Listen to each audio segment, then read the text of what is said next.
kedua, masa biasa. Berbicaralah Tuhan, hamba-Mu mendengarkan.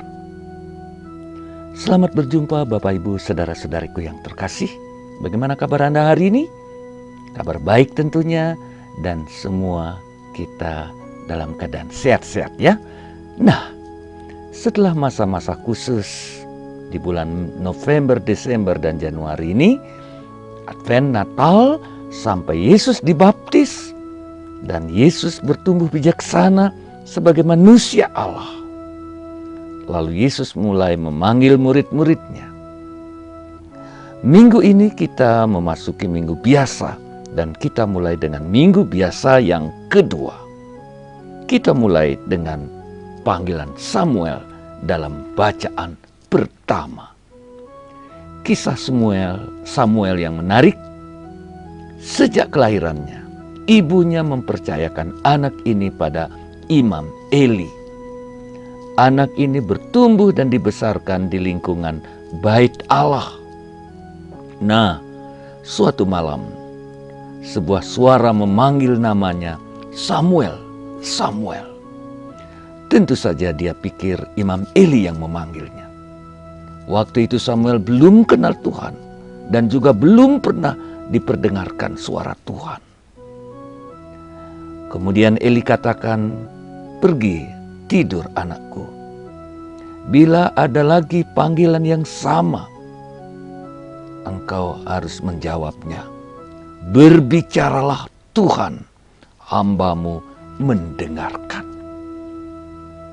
Bapak Ibu, saudara-saudariku yang terkasih, sejak itu Samuel mulai mengenal Tuhan. Dia bertumbuh dalam relasi dengan Tuhan. Iya, dalam perjanjian lama, suara Tuhan diperdengarkan tanpa melihat wajah yang memanggilnya. Sekarang dalam perjanjian baru, dalam Injil, panggilan langsung dengan melihat wajah yang memanggil. Dia yang memanggil adalah Yesus sendiri. Allah dalam diri Yesus. Yohanes Pembaptis menyebutnya anak domba Allah. Dua muridnya tertarik pada Yesus. Kedua murid ini mengikuti Yesus. Mereka datang dan melihat di mana Yesus tinggal dan tinggal bersama Dia. Yesus bertanya, "Apa yang kalian cari?" Mereka menjawab, "Guru, di mana engkau tinggal? Mari, datang, dan kalian akan melihat." Dan mereka tinggal bersama Yesus. Di mana? Tidak disebutkan persisnya di mana. Nah, Bapak Ibu, saudara-saudariku yang terkasih, hidup Kristiani adalah hidup bersama Yesus dan dekat dengan Yesus. Yesus mengundang murid-muridnya untuk tinggal bersamanya. Yesus katakan, "Dia yang makan dagingku dan minum darahku, aku akan tinggal bersamanya."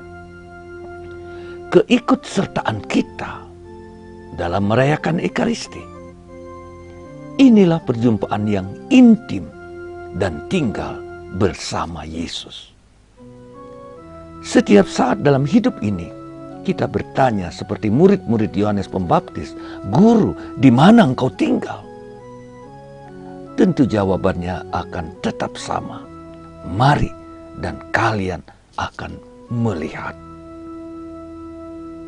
Datang kepada Yesus, tiada lain, hidup bersamanya dan melakukan kehendak Bapa. Iya, jika kita memenuhi dan menjalankan kehendak Bapa, kita akan berjumpa dengannya. Dimanapun kita bisa tinggal bersama Yesus dan menjumpai Yesus. Yesus tinggal dalam kasih.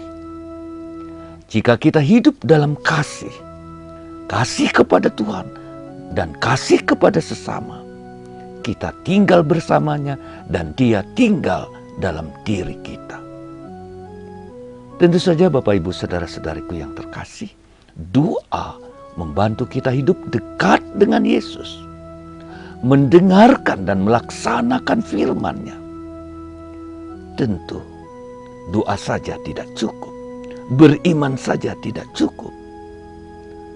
Karya dan doa berjalan bersama. Doa yang terwujud dalam perbuatan kasih kita. Nah, dalam bacaan kedua kepada umat di Korintus, Paulus mengingatkan, tubuh kita ini adalah anggota Kristus. Kita orang Kristiani tinggal dalam Kristus karena kita adalah anggota-anggotanya. Karena itu Paulus katakan dan menegaskan, hidup sebagai orang Kristiani harus kudus dan kita harus menolak segala ketidakmurnian. Hal ini dia katakan karena moral hidup orang-orang Kristiani di Korintus saat itu tidak mencerminkan hidup Kristiani yang benar. Mereka hidup dalam kemesuman. Mereka hidup dalam percabulan. Dan Paulus katakan, tubuh kita ini bait Roh Kudus. Karena kita ini milik Kristus. Kita harus menjaga dan menghormati tubuh kita. Karena Yesus tinggal bersama kita. Dalam Ekaristi, kita menerima Yesus. Mari, biarkan Kristus tinggal dalam hidup kita, dalam hati kita. Dan mari kita menjaga kesucian, kemurnian hidup kita sebagai orang Kristiani. Dan kita mohon semoga relasi ini tetap kita jaga kekudusannya. Dan relasi yang baik ini mampu merubah yang jahat menjadi yang baik. Hidup kita akan menjadi lebih baik, menjadi ilahi, karena Kristus tinggal dalam diri kita. Semoga hidup kita berkenan kepada Allah. Yang bagaimana? Berkenan kepada Allah bentuknya bagaimana? Silakan baca firman hari ini, resapkan firman Tuhan, dan jadikanlah firman ini penuntun hidup kita. Salam, Romo Agus Inyoman Murtika, SPD. Tuhan memberkati kita semua. Amin. Amin, amin, amin, amin.